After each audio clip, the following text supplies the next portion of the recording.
listening to Off the Cuff. Now, here's your host, Adam Banks.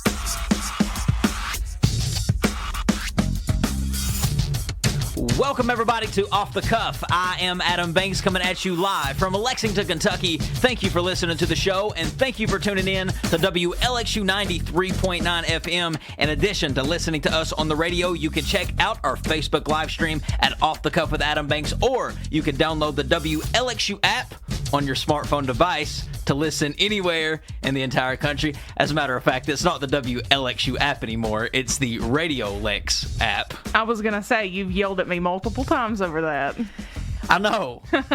I'm sorry, yes. This is my time to shine, guys. It is. Typically, I'm always the one getting things right, and Amber's the one getting things wrong. So thanks, Banks. Yeah, I'm kidding. Thanks, Banks. But how's everything been going, Amber? Have you been self-quarantining? I have, actually. I have voluntarily self-quarantined myself. Been working on this my whole life. This has been the most bizarre week, I believe, in my life. Yes. Everything as we know it... Whoa, Off the Cuff's intro wanting to start again.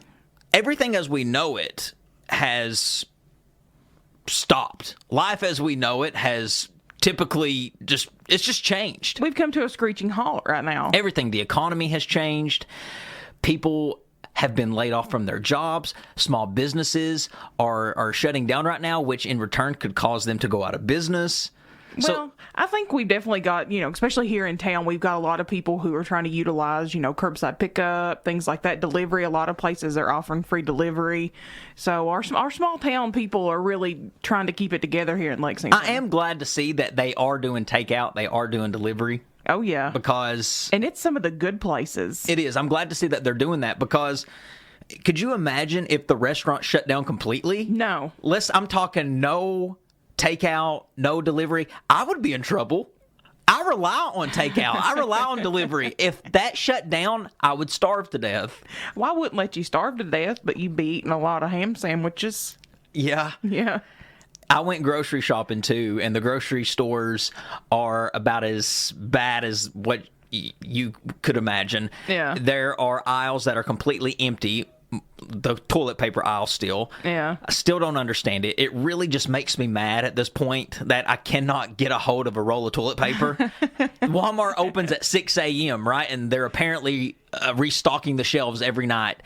And I get there at 7 a.m. and can't get a roll of toilet paper just an hour later. Well, always be like us and switch to wipes. But that has to be expensive, though. It is, but thankfully we've got people like Amazon that have kept me in stock. But how do you sustain wipes? Like wipes and how many? Okay.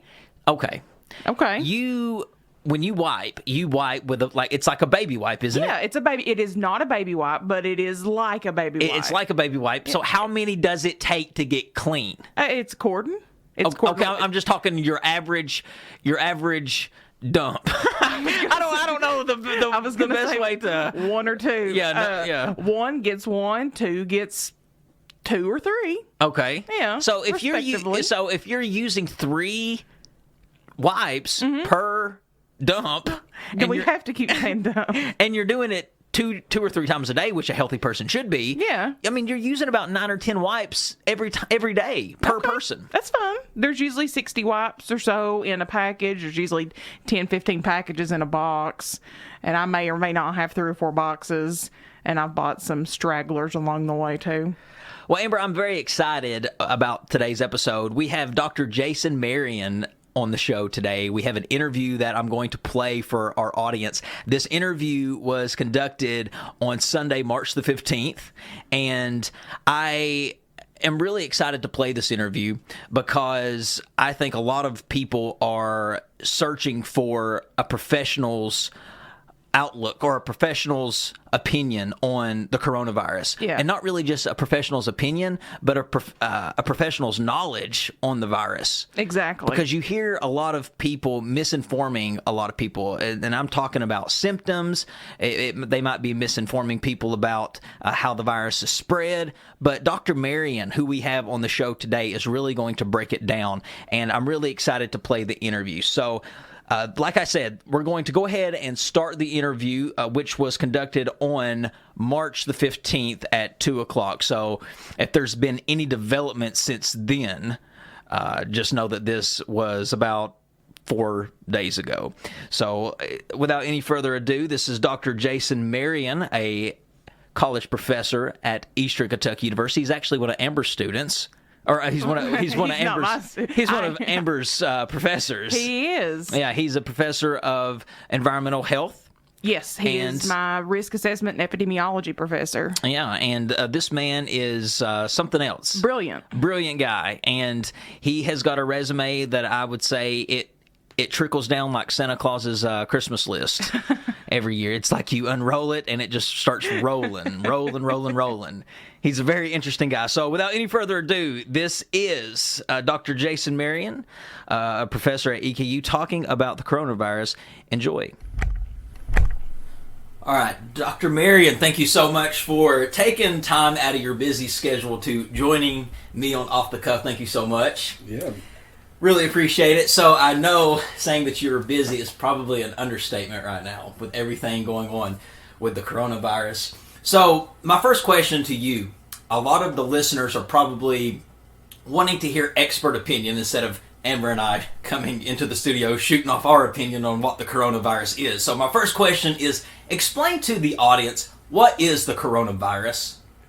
Okay, I guess there's the virology kind of definition. So coronaviruses are like, there's a whole group of viruses, and the coronaviruses have been around for a long time. They're RNA viruses, which make them particularly more mutable, so you can change a lot more swiftly than some other viruses.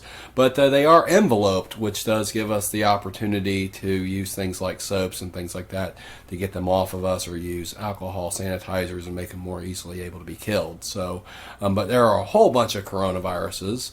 A professor that I was fortunate to have had me as a student when I was at Ohio State. A professor I had, she was a veterinary preventive medicine professor, and she had spent much of her career working on coronaviruses. So I learned about SARS as a graduate student about 3 years after the epidemic, or the I don't know if the WHO ever wanted to call that a pandemic or not. But beyond SARS, like, in terms of humans, like, there are all kinds of coronaviruses that affect everything from cows to pigs to bats. There's just a whole bunch of them. And usually when we think of human coronaviruses, most of them just cause some sort of a common cold-like disease condition. But that's just a little bit about them. So I look at the back of a Lysol can, I look at the back of a Clorox wipe can, and it says coronavirus, will protect from the coronavirus. And I saw that and I was like, okay, so the coronavirus is not something that's new. I think a lot of people just thought that the coronavirus is something, it's a new development. So you're saying that it's not even just one virus, it's multiple viruses that's been around for a long time. Yeah, I think there's probably at least 100 known coronaviruses or more that are pathogens for either humans or animals, and there likely are probably thousands of different types of coronaviruses. So, but coronaviruses, though, are all kind of in this group, and they all have this, like, if you look on an electron micrograph of them, they have this corona-like appearance. That kind of looks like the outer edge of, like, the sun, which kind of has these crowns that kind of surround it on its envelope. And but there are a whole bunch of them, and those Lysol packages and cans are right. There are all kinds of benefits of those things. They do kill coronaviruses. So we've known about them for a long time, and most coronaviruses do just cause the common cold. Right now, there's like a post that's circulating all over the internet that I've seen. It's from a 1989 like medical encyclopedia that says coronavirus condition common cold, and I believe there was I won't say which commentator it was who kind of like, they're really hyping this thing up. It's such a common condition. We've known about it forever. It's like, no, like, we have never seen this variant of the coronavirus in the human population. If it has happened, it burned out so quickly that it didn't have a chance to go person to person and go across the world. So what we've got is truly a novel event. The closest thing that we've got to compare it to is the actual SARS event. And the initial people that observed the outbreak in China, some of whom had faced some significant consequences for actually reporting their findings initially, was that they thought this was SARS again. And the actual name of the virus is SARS coronavirus 2. So this is the second strain that's a SARS-like, meaning, the sudden acute respiratory syndrome, I believe, is the SARS acronym. Yeah, I'm just shooting off the cuff here, right? Yeah, right. That's what we do here. This is the second time we've had a SARS-like coronavirus that we know of in the human population. So, very unique strain. So there's a lot of viruses that have a lot of different strains. So coronavirus is just kind of a larger family, and then there is a family called the Coronaviridae, and there's all kinds of different types of coronaviruses that are out there. So it's foolish or ignorant to just think that, we've seen this before. No, we have not seen this before, and that's why there's so much alarm and so much excitement. But some of that alarm can probably be tempered with education and different things. But yeah. So you say we've not seen this before. Well, I'm hearing that, and I'm like, well, yes, we have. Haven't we seen this before? Why is this coronavirus the one that everybody seems to be panicking over, and they wasn't before? Yeah, so actually at the beginning of the semester in my epidemiology class, which Amber probably knows well, we were actually talking about, I said, we need to look at how we responded to the SARS outbreak, because that's the closest, most similar thing we've ever seen to this. So why are people freaking out about this? Well, I think sometimes the freaking outness of everything, that itself is infectious. Humans are social creatures. We respond to what other people do. I agree. I mean, We've got the Southern Snow Day candle that you can buy down at the Kentucky for Kentucky store where it smells like bread and milk. People feed off of one another, and if everybody else is buying all the bread or buying all the milk, then I should probably do that too, because what is it that they know that I don't know? So that's where a lot of that, we're just social creatures. But the reasons on the disease, I'm happy to elaborate on. Yes, please. Yeah, so this particular disease spreads very well person to person. At least that's where we're at right now with this. And being able to spread person to person in the air to anyone and anything around you within about 6 feet or 2 meters, I think is when they first said it, which is 6 feet. That's alarming. So that means it can be spread quite easily. And there's a thing called it's R naught. That's our kind of way in epidemiology of just kind of saying, how do we assign a value for how infectious something is or how communicable something is? So an R naught of 2 means it has a high ability to be able to spread person to person. And there are other things that have higher numbers than that as well. The other thing is this thing doesn't kill people rapidly, which is a good thing and a bad thing. The diseases that kill people pretty rapidly, things like Ebola, which not necessarily in our country does it kill people rapidly, but some diseases, like there was one called Nipah virus, they burn out real quick.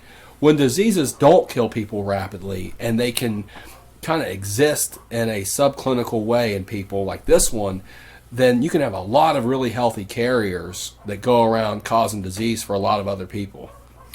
So let me ask you this. Who are the people that needs to be more afraid of this virus? Because I've been hearing that it's people with weak immune systems. I've been hearing it's people who are older, and I've been hearing just young children. Is that correct, or is there anything you want to add or take away from that?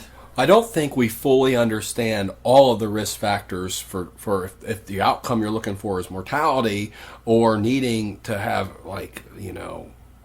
additional clinical care than what we might be usually wanting to provide for something like this. Then we definitely know that the elderly are at risk. We know that immunocompromised folks are at risk, but there might be other conditions that we don't fully understand. Maybe patients that are currently afflicted with diabetes.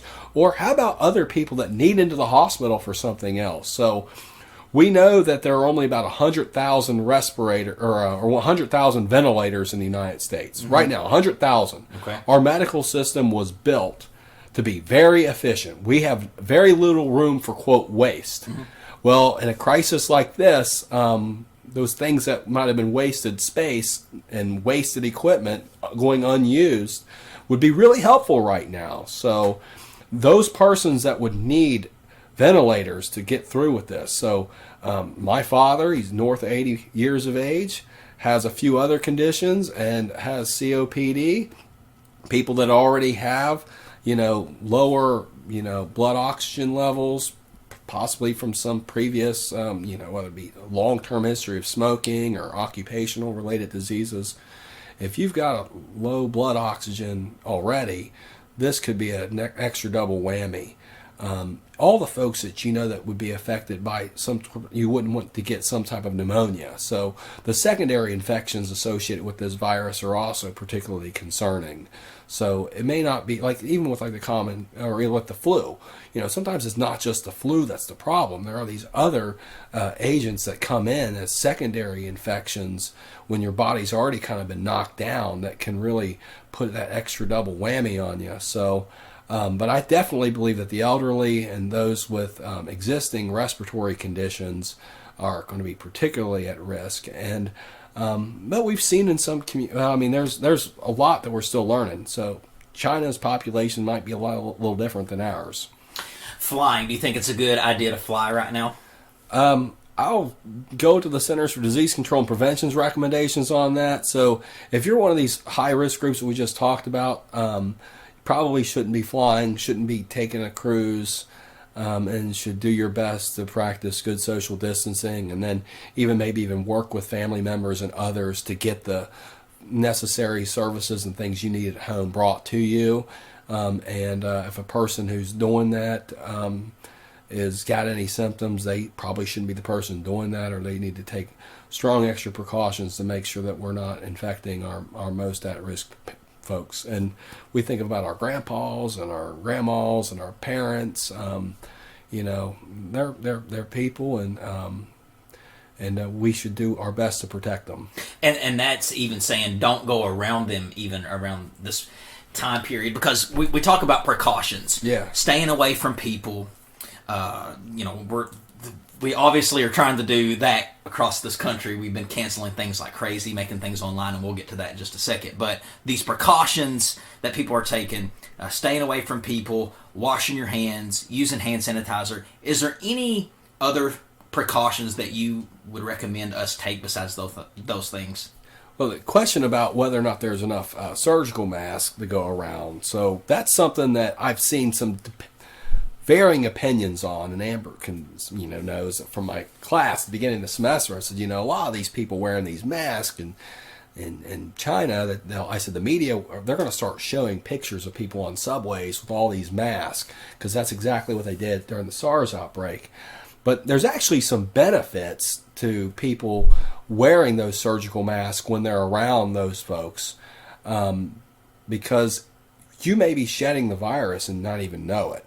And we've got a high, some studies show that the mean age in which somebody's carrying the virus from some of the other countries was in their mid-40s. So you have a lot of these subclinical patients. When I say subclinical, meaning they don't even know that they have the virus, and it's being, amplified in their bodies and in their pharynx, and here they are interacting with other people with no clinical signs or symptoms. They have no clue that they have the disease, and then they're interacting with other people who may be more susceptible to those exposures from that person. So if you're around a person who's a really high risk person, if you have the ability to practice social distancing with them, please do so. But if you don't, you have to be up close to them delivering care in some sort of way. Having a mask is probably a very beneficial thing for them.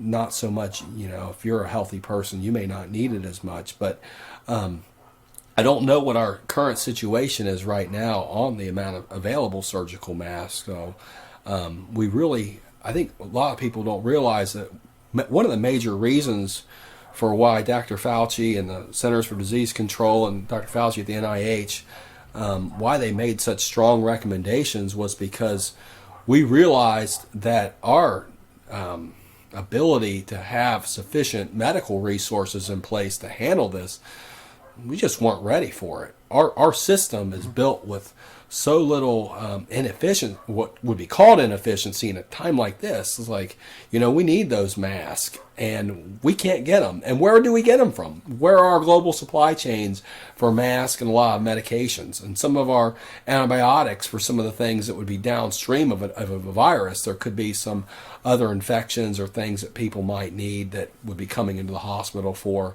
trying to get access to antibiotics. For those other conditions is becoming harder, I gather. I don't know for sure. I'm not boots on the ground in a hospital, but the folks that are kind of scared the most about this are like, we need to keep people out of our clinics and delay this as long as we can to buy more time for us to ramp up our stockpiles for handling this when it really hits the United States.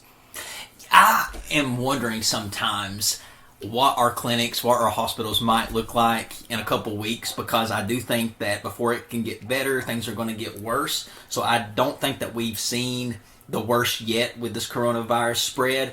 So our hospitals, do you think that they're prepared, and our clinics, do you think that they're prepared with this mass amount of people coming in all at once? I had a doctor's appointment the other day, just a regular checkup. I didn't go. And the biggest reason was because I didn't want to go and get exposed in a place that would be like an obvious place to probably get the coronavirus, is a doctor's office. So do you think that most people should not go to the doctor unless they absolutely need to go at this point? Well, the recommendations that are being given are, if you have these coronavirus-like symptoms or cold-like symptoms or even flu-like symptoms, the first call, or most of these facilities have websites where you can kind of interact with the website in some sort of way to determine whether or not you need to physically go there and be at the clinic, and if all possible, avoid going to the clinic, and ensure that the medical facilities and the clinical facilities that are out there have adequate resources for those that need it absolutely the most. So because right now it's not like they're going to be able to write you a prescription for an antiviral medication, because it just doesn't exist. The only thing that we have right now is just to provide good education on things that people can do for home care. So we have the ability to prevent the mass surge on our medical facilities by, you've seen the stuff about flattening the curve. I mean, that's got a lot of traction. That's a term, that's a phrase that's been in epidemiology for decades. I mean, we learned about it when I was a grad student. It's just, and the stories always go back to like the 1918 Spanish flu and how Philadelphia versus St. Louis. But there were other examples of how communities responded. So if we do an effective job practicing good social distancing, and we also ensure that our healthcare workers have child coverage at home. When I say child coverage, like somebody needs to watch their kids. So there's differences of opinions on school closures. Yeah. There's a lot of differences of opinions. Even the Centers for Disease Control and Prevention's advice on school closures is variable, to say the least. Some of them recommend maybe not doing school closures until you've got cases in your backyard, essentially. Some of them say, well, if you do school closures, make sure you have adequate child care resources in place, particularly for medical professionals, our nurses, as the labs and stuff start potentially doing more testing for our clinical lab folks. Doctors, they need people to watch their kids so that they can actually be there at the clinic and ready to handle a potential increase in patient volume. But if we're successful, we will look like we've overreacted. Mm-hmm. It's better to look like you overreacted than to underreact and deal with the fallout that could happen. Let's talk about some of these closings. A lot of school closings across the state of Kentucky. I know Fayette County in particular is closed. Amber, is there any other ones that most school districts have closed, right? I think the bulk of school districts have closed. I believe the governor issued an order on Friday of last week that, I don't know, said all 172 or something school districts should be closed for 2 weeks. So definitely taking the precautions. Higher education following the same suit. UK is going all online. EKU just made an announcement that they're going to be doing all online classes. Were you a part of that decision? Because I do know that you sit on the Board of Regents as a faculty member. So if you were a part of that decision, what does that decision look like? What goes into making a decision like that? Yeah. So at the ground level now, our Board of Regents has always been kind of hands-off and supportive of letting the university's executive or administrative arm do what it needs to do. And about 3 weeks ago or 4 weeks ago, maybe, I shared an email to a few of our folks with Dr. Brian McKinnon, who's our kind of chief of public safety, and our chief financial and business officers, saying, how are we prepared? Are we prepared? Because we might end up in a situation where the citizens are going to be asking us, how are we prepared? Students might be. And we already kind of had a team in place and on the ground, and that's the leadership of Dr. Brian McKinnon. Brian is just a fantastic resource, very knowledgeable in incident command and emergency response. And we've got a team of faculty advisors as well as a university-wide team that's meeting almost once every couple days now. And the decision was, I made my speech on what we should do, and I think a lot of other folks, listened, and a few of the leading universities in America kind of were right there at the same time as where we were at, and the folks on our university committee were very much open to it. And it's kind of one of them things like, what are the consequences of inaction? And if the consequences and the magnitude of inaction are so much greater than the consequences of acting, then you have to make the right decision, not just for the university. We made the decision because it was what was right for our community. We already anticipated 3-4 weeks ago. We're talking about, if this thing hits Kentucky, it's going to hit us while we're on spring break. And here we are with students all across the United States, some going through airplanes and airports, some that had been traveling internationally. They're going to be coming back to campus.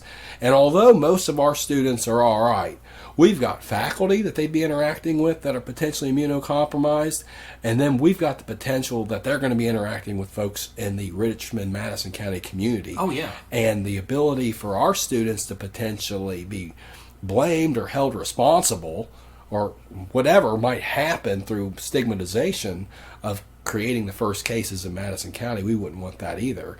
And we want to make sure that we are practicing good social distancing. I mean, we've got a Department of Public Health and Environmental Health Department. We've got folks at our university that are trained in this stuff, and we're going to do our best to follow best practices. And as we were taking the actions that we were taking, Dr. Fauci and those at the National Institutes of Health were making these similar recommendations. So it got to the point where it's like, this is a hard decision that we have to make, and we're going to make this decision with our values first. So we care about our health and our safety, and there are some financial consequences of this that we really don't know how we're going to deal with it. But the money came second to the health and safety of our community, our faculty and staff, and our students. What kind of money situations? What do you mean by that? Yeah, so any of our universities around the country, I mean, you have to think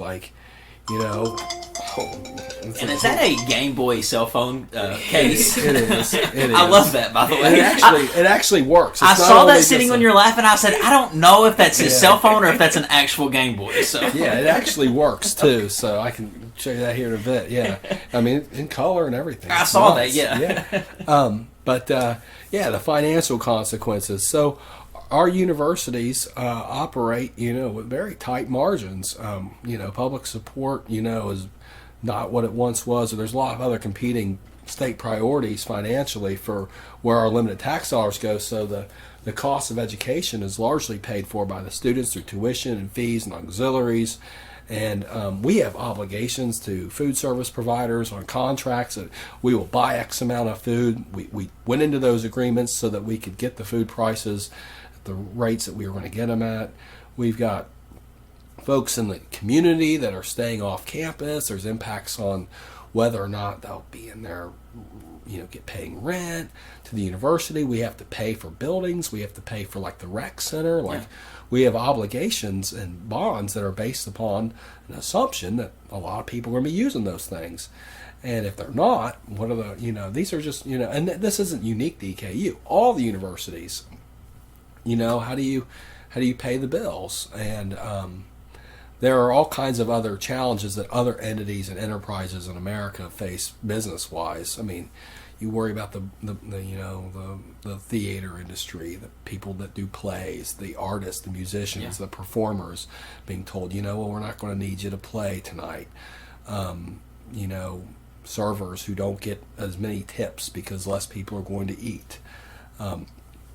Potentially bars being told that they have to shut down, which is something that Governor DeWine in Ohio, floated that they might do. The Centers for Disease Control and Prevention and NIH have said potentially might need to be asked to be done if things do not work as well with our current social distancing. So yeah, it's a major blow to our economy. Bars, restaurants, colleges shutting down. Well, did this impact any students to the point to where any of them had a hard time finding places to go? Because I know EKU, UK, a lot of those colleges have students from all across the country and some out of the country. So when they're told, okay, you have 5 to 10 days to leave campus, do you know any, off the top of your head, of any issues that were brought to the table saying, hey, I have nowhere to go now?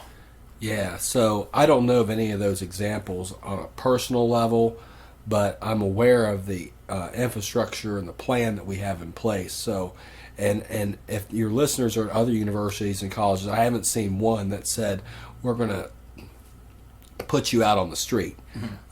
Even Berea College had a lot of international students, and that's part of the reason why Berea went as far as they did with their closure. They've said it, if you're going to not have a place to stay or not have a place to learn, let us know and we will provide accommodations. And we're doing that at EKU for those that need it. And the university will do it. And in places where the universities were potentially perceived that they couldn't or wouldn't be able to meet the demand, I've seen some non-profit organizations, some faith-based organizations also advertise that they will help place students with families or people in their communities at no charge to allow them to get through this. We say in public health that we want to making the public health decision the easy choice. And that's the case with what we eat and what we drink or how we interact with the environment, exercise. We want to making the public health choice the easy choice. So on this is a hard decision, but things like that, like we have to make it to where students, have an easy choice. And if you can't stay at home, we need to make it easy for them to be able to stay on campus in some sort of way. And the university has identified a limited number of places where we'd be able to, address that. So what is the plan in particular to EKU since you work there? Is the plan to go online to a certain date and then you plan on reassessing at that date? What's the plan there? We're constantly reassessing. Okay. But as of now, our fixed plan is those 2 weeks that we identified. And other institutions around the country, Ohio State's one of them, they had a very similar plan, and then they've since said, you know what, we're just going to go all the way to the whole end of the semester. Now, their semester ended a little earlier than ours, but in terms of when it was scheduled already, with us, our semester goes out a little longer. We don't really know. And I'm a person who's kind of been one of the people like, well, we may not need to hard and fast shut down the campus entirely all the way to May 10th. We might be able to bring things back online. We don't know enough about how this virus will behave. There's some really cool data out there on the effect of temperature and humidity on disease transmission, especially in the outdoor environment. I don't know how it'll play out in the indoor environment, but there's some cool data out there on the countries and the places in the world where this disease may not necessarily spread as easily. And we saw it with the original SARS virus before this one. So you're saying maybe if it gets a little hotter outside that the coronavirus might evaporate? We can't and this is something I think, Director of Centers for Disease Control and then Dr. Fauci at the NIH, they both said that we can't pin our hopes on that. It'd be foolish to pin our hopes on that. Or that may actually help slow it a little bit, but may not be adequate for it. So we still have to be vigilant because we don't know. Like, we really don't know. But there is a hope that, through our social distancing measures, we can delay the number of cases. It does buy us more time. We may see another, if that were to happen, we would anticipate another spike again when the temperature and humidity gets favorable again the following year. But by then, maybe we'll be a little further along in the ability to have some antivirals available, at least to help minimize mortality among those most severe cases. But we don't know. And we do know that social distancing works. But when they do provide some of the examples that appear to be the best are like in Singapore. Singapore did not get the spike of cases like we've got already. Singapore has not seen, some of the same issues that some other countries have had. But Singapore is also, something that's a confounding variable is the impact of the ambient environment for person-to-person spread. So Singapore is a much warmer, I gather, more humid environment. So SARS and this potentially have that sweet spot. And there's people investigating that. There's people, simulating conditions in labs right now. The amount of research that's been done on this virus in this period of time is unlike anything in history. We are really leveraging a lot of the technological resources. The peer review process has been sped up a lot on these different journals. It's really fascinating every night, even stuff that hasn't quite made it into the peer-reviewed realm, that the pre-published manuscripts are being put out there. It's just absolutely fascinating. And some people may think, well, the American response is slow. That might be relatively speaking to how some other countries have potentially responded. But overall, this is the fastest we have ever responded to a virus. The idea that we're talking about having a vaccine ready to go in like a year and a half possibly is would have been unimaginable 30 years ago, 20 years ago. So we're fortunate that this virus, if it were to happened at this time in the world rather than potentially 15, 20 years ago. Yeah, and I agree with you too. This has been like anything I've ever seen in my entire life. But think about this, Dr. Marion. SARS and the E. coli scare and Y2K and all of these big headline scares that we've had, that was pre-social media. This just so happened to be like right in our face when we have social media and news at our fingertips everywhere we look. And it just so happened to be at a very popular time when a lot of the world is gathering for sporting events. So everything was boom, boom, boom, canceled all at once. So it has made a huge impact. Do you think that social media has made this coronavirus outbreak possibly bigger than what it is? And I don't want to undermine the virus, but do you think that if social media didn't exist, that people would be panicking as much? I have mixed opinions, and I don't know. I bet there's going to be people who study this kind of stuff, and will be able to come out of this with a big picture on it. But I think that the social media has enabled the ability for the public health community to get their message out that this is what we need to do.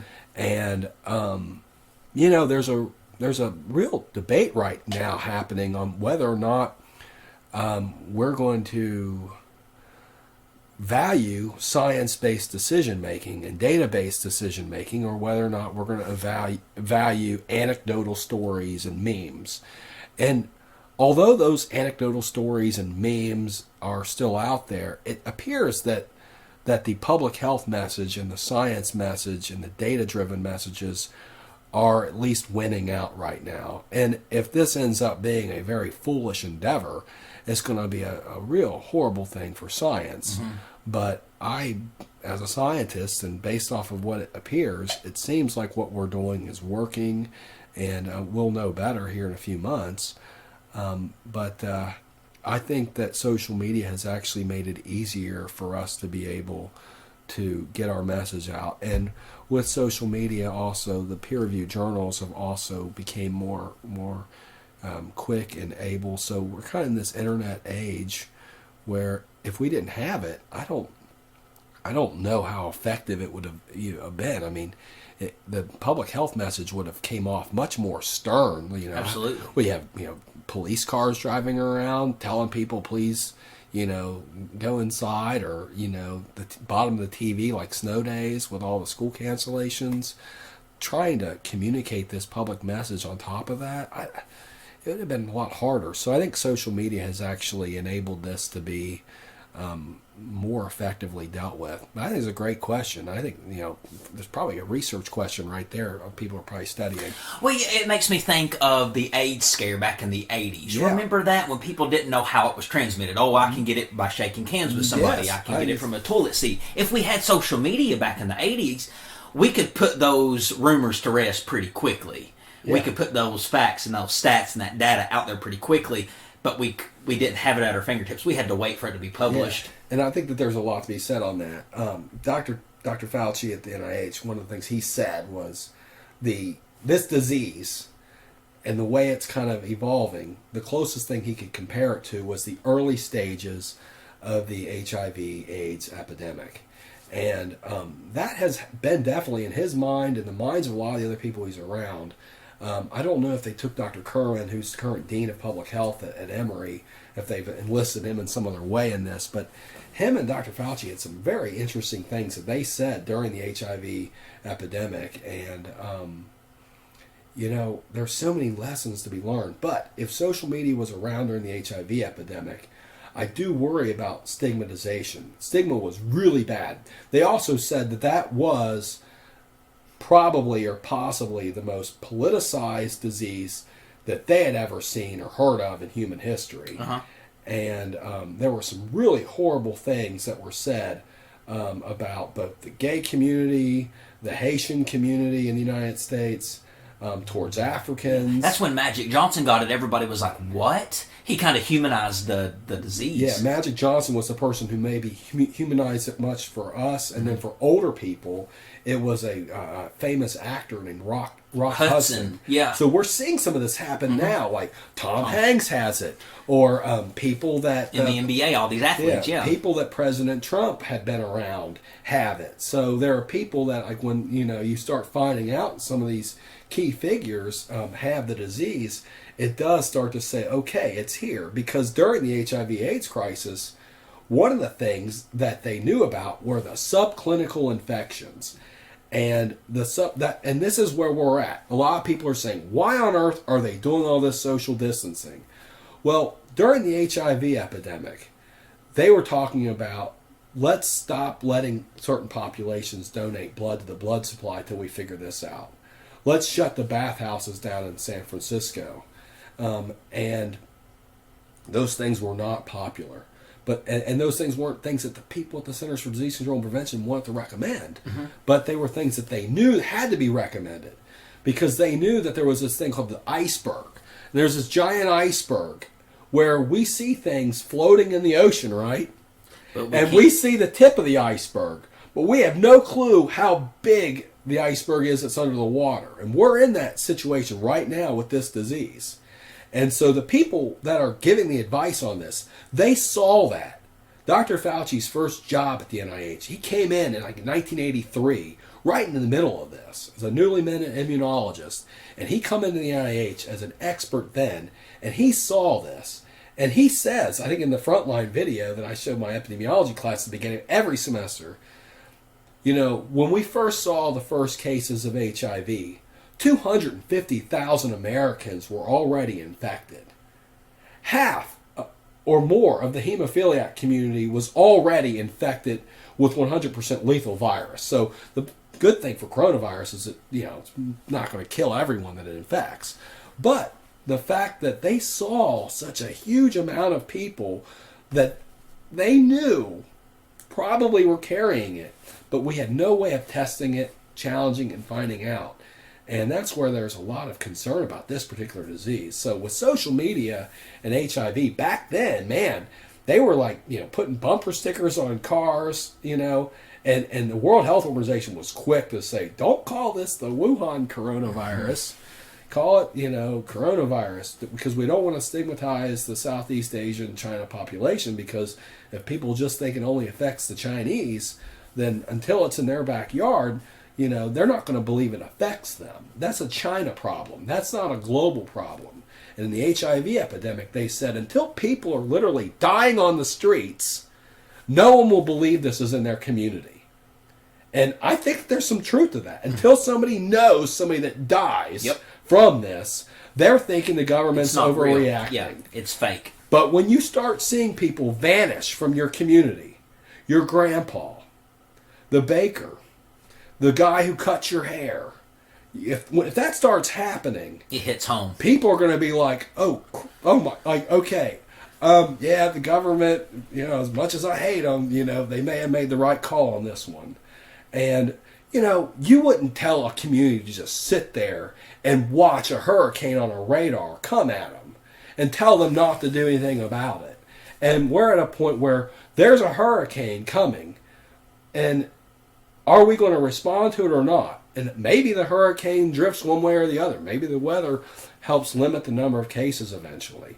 But we can't pin our hopes on that. So that's kind of where we're at on this. So I don't know, if social media would have been better, though, for HIV. I could see people, it could have been horrible. They would have just, I remember the preachers. I grew up in the church at the time. I'm still in the church, but I remember some of the nonsense that I heard being spewed from the pulpit during the HIV epidemic. It's just ignorance. Nobody knew anything about it, and there was just so much ignorance.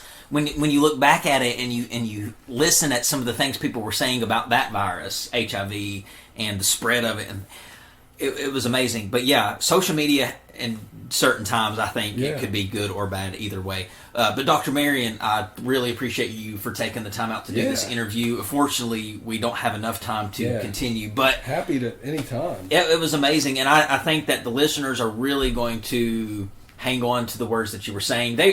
And people are trying to cling on to a professional's word instead of an entertainer like me and Amber. Just talk about what we think. Amber's a little bit more schooled on it, as what I am, as she should be. She's look who I learned from. Exactly, learning from the best.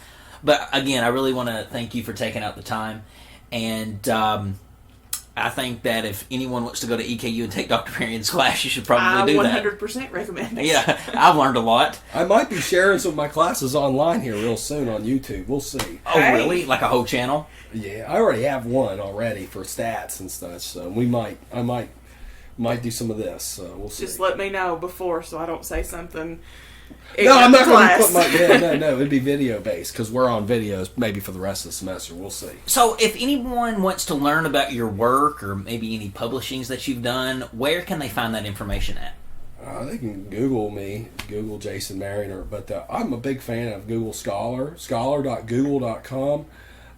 There's some garbage that makes it through on the peer-reviewed journals and such, but and most of my work with bacteria and viruses relate to water exposure. But yeah, they can scholar.google.com and you can search J.W. Marion. They'll find some of my stuff. But there are other people out there that are much better at this stuff than I am, far better. So that have spent their life work on research. I'm a teacher first and foremost, and I like to do research, and I still do it. But there are some people that don't do as much teaching. They're hardcore researchers, and we need all that in America. Oh, yeah, we do. And I saw the name of your book, Talking Trash. Oh, that's not my book, but that's a chapter in an environmental health book. Yeah. Okay, I saw that, and I was like, that's a clever name, Talking Trash. Yeah, and we direct a conference, onehealthconference.com, One Health, One Global Environment. If the disease doesn't prevent us from doing it, October 2020.